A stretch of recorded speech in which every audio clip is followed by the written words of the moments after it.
Well, good evening, my friends. Hope you're doing well. Stefan Molyneux from freedomain.com. And I'm going to say, of course, freedomain.com/donate, because this is gold, baby. Literal digital gold, if I can get myself an oxymoron going. So, money. This is, just a couple of caveats. Of course, this is not financial advice. I'm not telling you to do anything or don't do anything, don't buy or sell anything based on what I'm doing here. I'm not an expert. But I have thought for many decades about the philosophy of money. I became aware of money pretty early on because we didn't have any in my family. I was raised, my parents divorced when I was very little, and I was raised in a single mother household with a brother, and we had no car. It wasn't so bad in England. We had a pretty rent-controlled apartment and so on, but shortly after we came to Canada when I was 11, my brother went back to England. I stayed with my mother. She lost her mind, and I got my first job at the age of 10 in England, painting plaques for the Silver Jubilee of Queen Elizabeth II, the monarch, not the ship. And from the age of 11 onwards, in Canada, I had a paper route. I worked in a bookstore. I cleaned people's houses. I washed cars. I did just about anything under the sun, and had 2 jobs, sometimes 3 jobs. I cleaned offices at night, a travel agents and a dentist and a doctor's, and made money. And I've been sort of paying my own bills since I was about the age of 15, when my brother and I got roommates because my mother had left to go to Vancouver. Well, we'd sort of encouraged her to leave. And then I spent a year and a half working up north after high school, gold panning prospecting. And then I spent 2 years at the Glendon campus of York University. And I definitely got some grants and some loans, but also worked my way through university as well. And I emerged with about $10,000 in debt even after I got my graduate degree. I did 2 years at the Glendon campus of York University in English literature. I did almost 2 years at the National Theatre School in Montreal. Then I did 2 years finishing up. I switched from English to history and finished up there. Then I spent a year working, and then I did a master's. And then I spent another year working in my sort of first gig as a computer programmer, because I did a lot of computer programming as a hobby in my teens. And then I co-founded a business and grew it. So I kind of got from, I wouldn't say that we were quite at the bottom of society, because almost no matter how far down you are, there are people lower than you. But boy, we sure weren't far from the bottom. We had eviction notices, and I spent, some not insignificant portions of my childhood, like, short of food. When I first got a job in a restaurant, I was thrilled because I could get regular meals. I would hang around my friends' places, hoping to get invited for dinner, and so on. Occasionally, I would not exactly steal food, but I would sort of sneak food from friends' places, like go into the fridge and grab something before leaving. And I knew all of the places in the woods where you could get water. And yeah, it was a rough, hardscrabble existence. Oh, it taught me good lessons. Yeah, I mean, it did, but it's not really stuff that you want to go through as a whole. And I lived real close to the bone, until maybe 26, 27. And then I was making $40K a year as a computer programmer. And then when I started the business, I went to $60K a year. And then within about 6 months, I went to $120K a year, all before 30. And it grew the business. I worked there for about 7 years. I had a team of about 30 people and did a lot of travel throughout. I went to almost every state in America. I felt like at one time or another, and did business in China and Europe, and did conferences in Hawaii and all of that. So, that's not part of America, but it's not sort of a brag thing. But what I sort of want to point out is I went from very poor, and like poor enough to sometimes you really just had to eat food that was really questionable, like a little scrape the fur off kind of stuff. And you couldn't, if you burnt the toast, you just had to scrape the black carbon off the toast. You couldn't afford to make more toast. And I was able to get into the middle class. And I did this, necessity, obviously, some ability, talent, some opportunities, and some grace from people and some help from people. And I did it, of course, a lot by thinking a lot about money. And I wanted to share with you some of the thoughts that I've had about money and how I think I have made good decisions about money. And then, of course, I want to get your thoughts, your advice as well. We can make this a round table. So I'll tell you some of the major lessons that I've learned about money, and hopefully these can be of help to you. Now, when I started making money, I had people in my life who also started making money, involved in the business and things like that. And one of the things I just call him Bob. It's not his real name. It's a guy named Bob that I worked with, made some money. What drove me crazy was that I went from making, $3K and change a month to $6K to $10K. And I also got a car allowance. So it's about $10,700. And as income went up, I did not have much of an urge to spend a lot of money. I mean, I did out a little bit more, and I always like to keep myself in good tech, so I got a nice computer, but I also did some work from home. But anyway, I got more money, but I didn't spend more. I certainly don't mind spending on necessities. I don't have any very expensive hobbies at all. My car is 8 years old. I mean, it's fine. It gets me from A to B and is reliable and safe, so I'm fine with that. I've bought a secondhand car in the past because it works. I will lavish money on tech, but that seems like a good investment. I think that's been a good investment for me. So when I was 11 or 12 years old, my step-grandmother died. No, my grandmother died. Sorry, my grandmother died. And I got $800. And my mother very kindly chipped in, I think, another $300. And I bought an Atari 800 with, wouldn't you believe it, 8K of RAM. I remember much later buying a 32K of RAM from a really sketchy guy in a parking lot. I think it was actually smoking hot. We got it up to 40K of RAM. And I really wanted the computer. I was happy to have the computer. I really didn't want to spend my money on anything else. And it turned out that $800 plus my mother's $300, the $1,100 investment was one of the greatest investments of my life because I learned how to program computers, which then became a very well-paying career for me for quite some time. So as far as the philosophy of money goes, I noticed that the people around me who were the least happy tended to spend the most if they could. Some people were unhappy because they couldn't spend because they didn't have any money, but the purpose of life, of course, is not money. The purpose of life is happiness. I mean, the end state that you want to be in is happiness, because that's the one thing you don't get in order to do something else. Like, why do you go to work? Oh, to get money. Why do you get money? To pay bills. Why do you pay bills? So that you have a place to live, right? Because if I didn't have a place to live, I'd be unhappy, or it's cold, or rainy, or wet, or whatever, right? So if the purpose of life is happiness, and if the ideal of philosophy is you organize your thoughts and actions in a rational manner according to reason and evidence, reason leads you to consistency in morality, because reason is consistency, and reproducibility. So reason leads you to consistency in morality. Consistency in morality is your greatest chance for long-term happiness. It doesn't guarantee it, of course. If you eat well and exercise, you eat in a healthy manner, you maintain a healthy weight, and you exercise, this does not guarantee that you'll never get sick, but it is your greatest chance of staying healthy.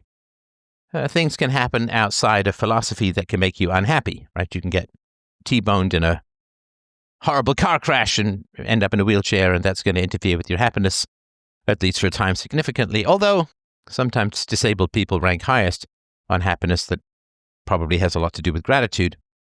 So the idea and the goal for me behind finances and this talk of finances is to make this case for you and then hear if this works for you or if you've tried another approach. So if you are rational and empirical, then you can be consistently moral. If you are consistently moral, this gives you your greatest chance for happiness. And this is really, really important. This is really important. The opposite of money is bad relationships. If you act rationally and virtuously, it gives you your greatest chance at sustainable happiness, not like cocaine high or won the lottery high, but sustainable happiness. But if you are virtuous and have integrity, then you will have good relationships. Or no relationships, but at least you won't have bad relationships, which is kind of the key. Now, if you have good relationships, then what do you enjoy the most? If you have good relationships, what you enjoy the most is conversation. And conversation is free. See, reason equals virtue, leads to happiness, leads to saving money. So in relationships where there's not a lot of happiness, there tends to be a lot of spending to make up for that happiness. The people who ostentatiously spend the most tend to be the least happy. People who are happy with themselves, comfortable in their own skin, have good quality relationships, need to spend less money. Investing in philosophy invests you in happiness. And when you have happiness, you don't need to buy happiness. Now, I do believe that there's an Aristotelian mean. If you're too stingy, it's kind of missing the point, and I'll get to that in a bit. If you're too extravagant, if you're a spendthrift, then, well, you end up kind of stressed because you're out of money, you're short on money, right? So if you spend too little, you're kind of stressed because buying everything is stressful. Buying anything is stressful, even if you can afford it. If you spend too much, then your life is stressed because you're constantly running out of resources or worrying about how to pay bills or things like that. So money equals choice. Money equals free will to a large degree. If you want to buy a car, if you want to have the choice to buy a car or a condo or a candy bar, if you want to have the choice to buy something, then you have to have the money to buy it. Now, of course, to get the money to buy it, you have to give up other freedoms, which is the freedom to do whatever you want during the day and go fishing instead of go, as in my case, to go program computers on a tandem operating system in COBOL 74. That's actually the name. We went from 74 to 85 when I was there. Ooh, big step forward. So money is choice. If you spend too little money, then you have restricted your choice. So let's say you don't really feel like cooking. You can afford to eat out, but you say, oh, but that's frivolous, right? Well, then you say, well, I can't eat out because that's frivolous. Well, what have you done? You've simply removed eating out as a choice. So you have removed your choice because you can't. Not that you've decided not to, but you can't. It's too frivolous. It's too wasteful in your mind. So that reduces your choice. So if you spend too little, your choice is removed. If you spend too much, your choice is temporarily increased in the here and now.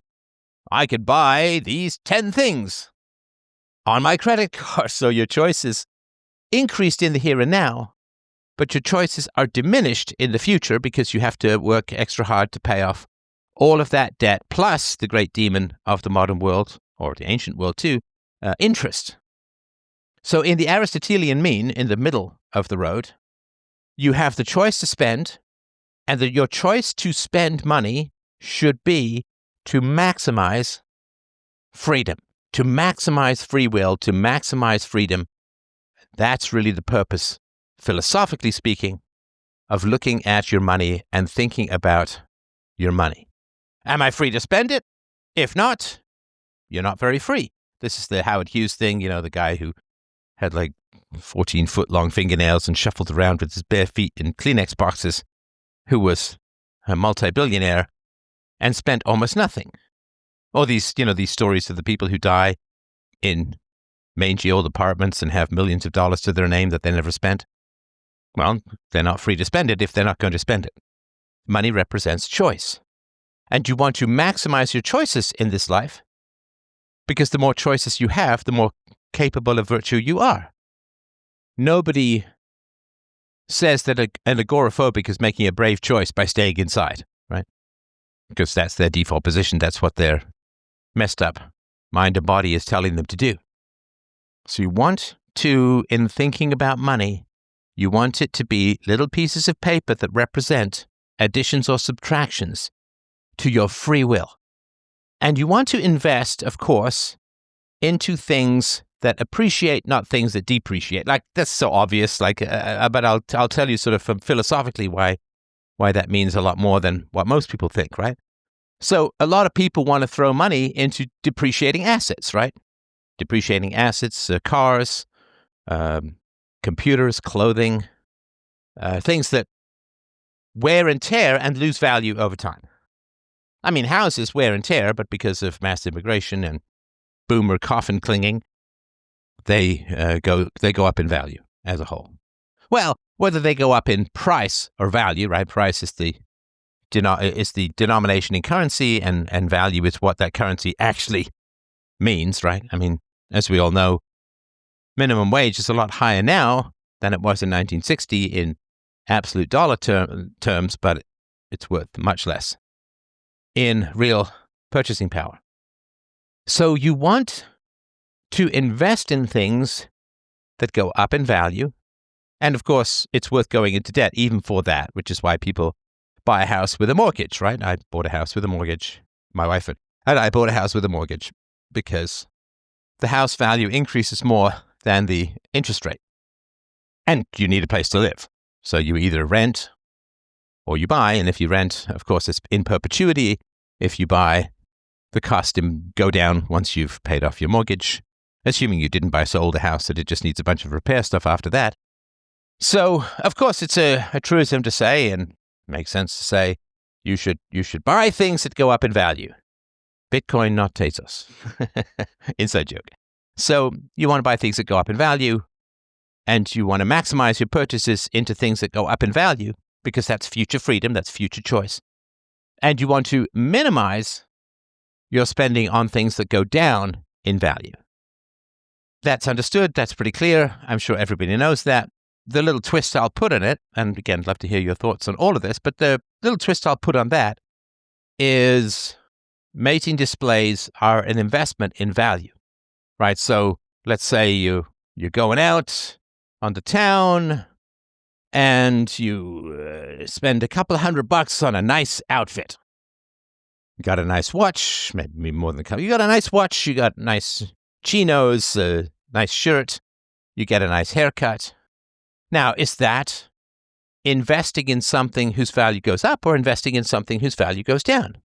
Well, I would argue, and data really backs me up on this, I would argue that investing in personal grooming, in a gym membership and looking good, in skincare products, in hair gel, investing in that which makes you more attractive, I just speak to the men here, investing in things that make you more attractive is an investment in an appreciating value, not depreciating. I say, oh yeah, but you throw out the hair gel and the gym membership is ephemeral, right?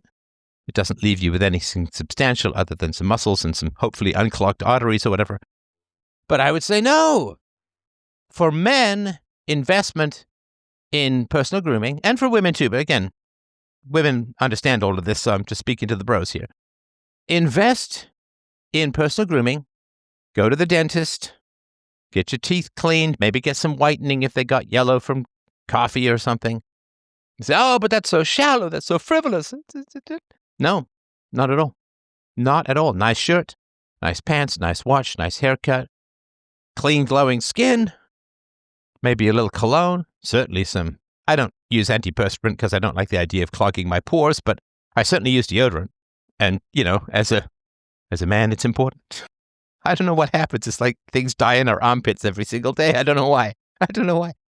I've put deodorant on in the morning, done some sort of work around the house, and then if I'm going out to exercise, I have to put it on again because, I don't want people to pass out around me. So that's just, maybe that's just me, but that's just man-oog. So why is investing in personal grooming investing in an appreciating asset? Well, because there's 2 times when a man's income jumps the most over the course of his life. The first is when he gets married, of course, and the second is when he has children. The more attractive you are, the higher quality mate you can attract. Now, why do we find features attractive? Because they are markers for IQ.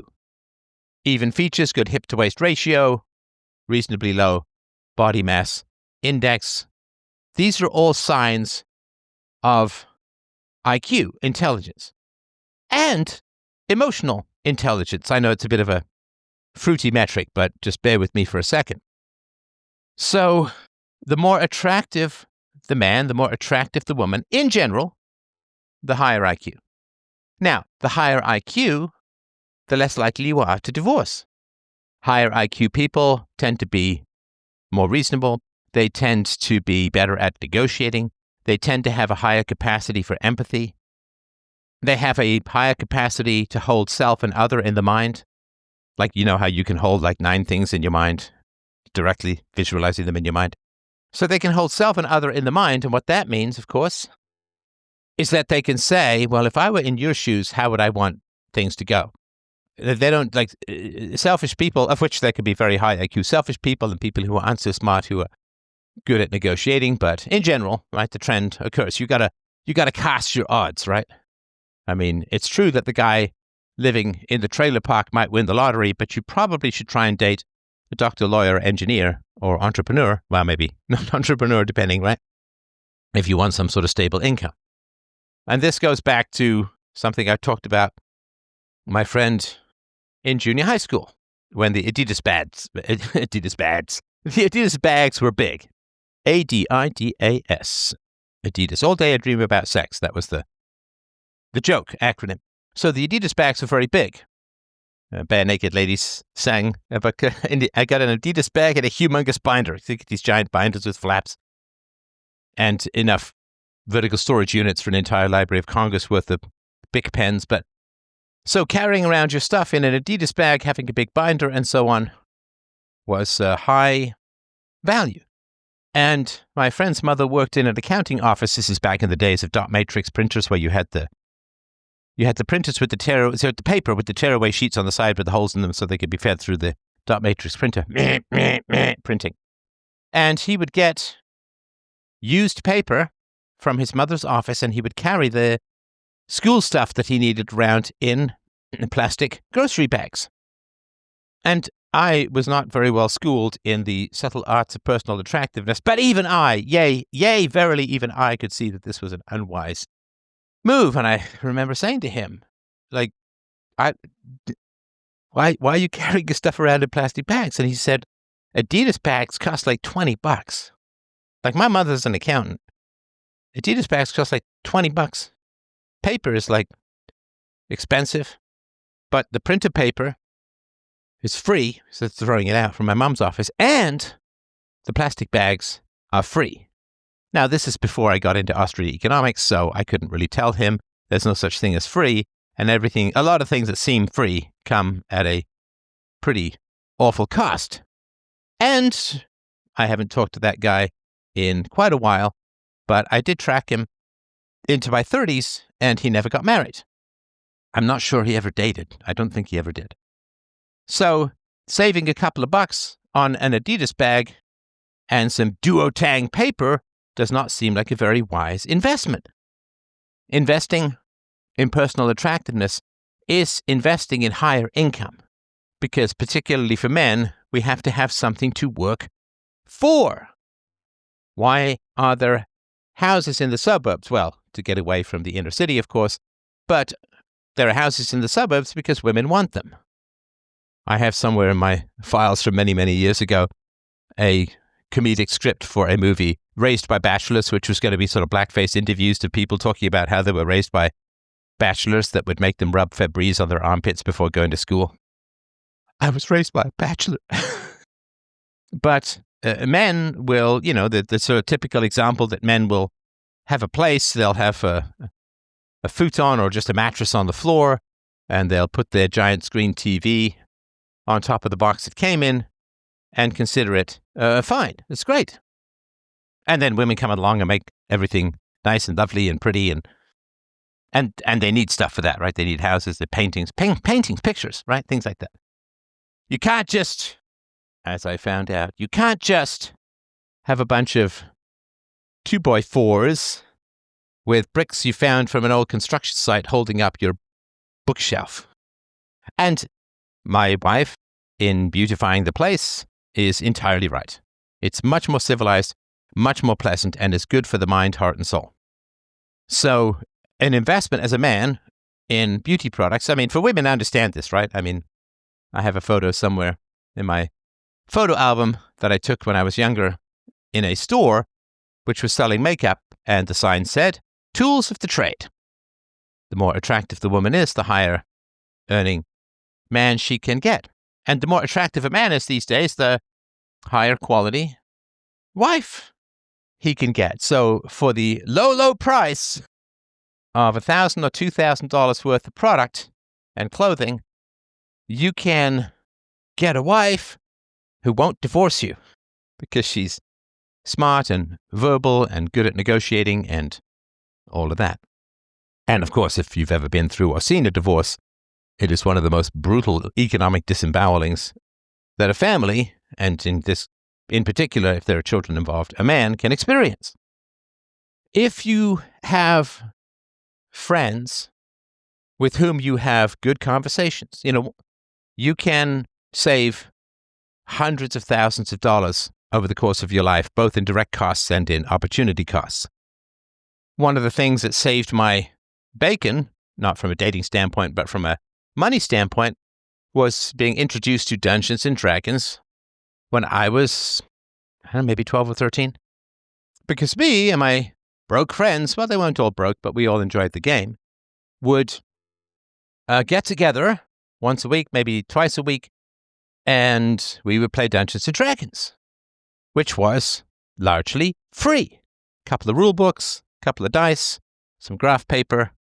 I think my friend was still bringing the paper in from his mom's office at this point. Sorry, we used it for that. But saved me a huge amount of money. You say, yes, well, dating is expensive. Yes, dating is expensive, but it pays off. Because if dating leads to engagement, leads to marriage, leads to children, then your income and your ambition as a man is going to go through the roof. And for the price of a couple of $1,000s of grooming and dating and things like that, like let's say you spend $5,000 or $10,000 grooming and dating, but a man's income often doubles with marriage and kids. So you go from 50,000 to 100,000, 60 to 120, 75 to 150, whatever, 40 to 80, whatever it's going to be. You've paid off your 5 or even 10K investing in dating in months, not years. And you get to stay married. And couples who stay married and couples who have children generally have the highest income. And I'm not mixing up cause and effect, because it's not like people just make a bunch of more money and then they can have a bunch of kids. No. You have kids, you lock in, as my daughter would say. You lock in. And you work hard and you're focused and you don't waste time. You don't dilly-dally, as some people say. You don't do any of that. You lock in. So it works really well. If you're happy with your friendships, this afternoon I was chatting with my wife all afternoon, 2 or 3 hours, really nice. We didn't need to go anywhere. Our anniversary is coming up, 24 years. Our anniversary is coming up, and, we'll go out for a nice dinner. But if for some reason we didn't, it would be fine. We'd just sit and chat about our life, about our marriage, about our friends, our families, and opportunities, thoughts, memories, just beautiful, wonderful stuff. If you have a happy marriage, you don't have to spend much money. If you have good friendships, you don't need to spend much money, because you can say to people, come on over. We'll order a pizza. We'll just sit and chat. We'll play some cards, some Catan. We'll enjoy each other. We don't need to go out. I mean, we can. It happens, but we don't need to. If you are happy with yourself, then you don't need an excess of showiness, right? Again, when it comes to dressing up, when it comes to grooming, right, you want to be presentable and attractive, but not some highly oiled P. Diddy metrosexual. What's that? Two guys in prison, Maduro and P. Diddy in the same cell, and P. Diddy says, "Hey, man, they took my oil too." You don't want to be deficient in grooming. You also don't want to be excessive in grooming. You don't want to show up to pick up your date on a bus. You don't necessarily want to show up in a Bugatti, with all due respect to Mr. A. Tate. It's there's undercompensating and then there's overcompensating. In the same way, you want a woman who's, trim, fit, healthy, slender, mildly athletic maybe, but not a woman with BBLs and plastic boobs that she can use to rescue half an ocean liner that found us in the sea. Were you in a car accident earlier today? Because I think your airbags are still deployed. So philosophy can really help you with finances. Philosophy teaches you to be rigorous in your thinking, which is very helpful in business. Philosophy teaches you to surrender your ego to objective principles. And in business, of course, that's, things like profit and loss and signed contracts, satisfied clients, happy employees, are things that are pretty objective. And you have to subsume your ego to something larger than yourself in order to succeed in business. Narcissists will have some short-term success, I guess, as in the Menendez father's situation, but then you end up being blown away with your wife in a basement. So philosophy teaches you rigor. It fosters a sense of happiness and self-satisfaction in your life. And if you are happy and self-satisfied in your life, you don't need to chase the dopamine of buying, of purchasing. Shopping therapy, retail therapy, I think they call it. You don't need to do that. When you have philosophical virtues and clear and consistent thinking, you tend to attract and retain the best people in your life with whom you can have a lot of fun. My daughter and some friends of ours and I are playing through a game called Solasta, Crown of the Magister. My daughter was a big fan of Baldur's Gate. We did a whole review of it, actually. And the game cost us $12 each. GOG.com. It's a great game. You should play it. It's a lot of fun. And so for a grand total of $48, we're going to have like 70 hours of fun. Well, maybe 69 hours of fun and 70 hours of maybe occasionally crapping at each other for making the wrong move or doing the wrong thing in a high-tension battle. It's funny because, of course, games, you have to kind of take them seriously in order to make them more fun. But if you take them too seriously, that's the Aristotelian mean again. If you take them too seriously, you get too punchy. It's like sports. You got to win, but you don't want to scream at anyone on your team who makes a mistake, right? So we don't need to spend $400 on Rolling Stones tickets. We can spend $12 on a game, and because we have a lot of fun, or like we used to live stream these things when my daughter was younger, or record them and play them, which was Among Us. Or there's another game that's like it called Goose Goose Duck, which was free. Among Us was free. You could pay for some extras. And if you have good quality conversations, if you have great friends, you can pick up a $4 pack of cards and have years of fun, if you want. Or you can just sit and chat. If you have friends who are funny, or at least roll with comedy, do you need to go to a comedy club? Yeah, you can. I've gone to comedy clubs with friends, but generally it's funnier at home. Philosophy will give you the happiness so you don't need to buy it. Philosophy will deliver unto you the quality relationships so that you don't have to spend money to have a good time. Philosophy will deliver unto you quality relationships that increase what you make and decrease your chances of acid mitosis through divorce. And of course, philosophy, because you don't have to spend money to have fun, because you have good relationships, because you're happy with yourself, philosophy will deliver you into old age with good savings, with quality relationships. And really, what else can you ask for from old age than have enough money to live on comfortably and to have good people to spend your twilight years, your sunset years in? So the amount of value that philosophy can provide in terms of money is enormous. It's absolutely enormous. freedomain.com/donate. See? Philosophy has even delivered unto me donations. But I really wanted to make it about how philosophy can help you to not overspend, to not underspend, to aim at the happy middle, the happy medium, and to give you as much peace of mind and as much free choice as humanly possible to have the choice to spend in the now if that's what you want, and it will add to your choices, or to not spend so much that you have no choice in the future, to not spend so little that you have no choice in the present, to maximize flexibility of free will. And the more free will you have, the more choices you make, the more certain you can be of your virtues, and the less money you have to spend. So I hope that makes sense.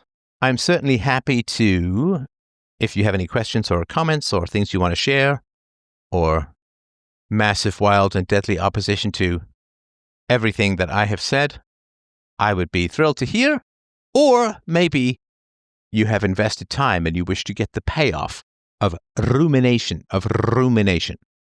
going forward. So I'll just give a pause for a sec here, and I'm going to continue this conversation for donors, but I wanted sort of the first one because, listen, I really, really want you guys to do well in the world. I really want you to do well in the world.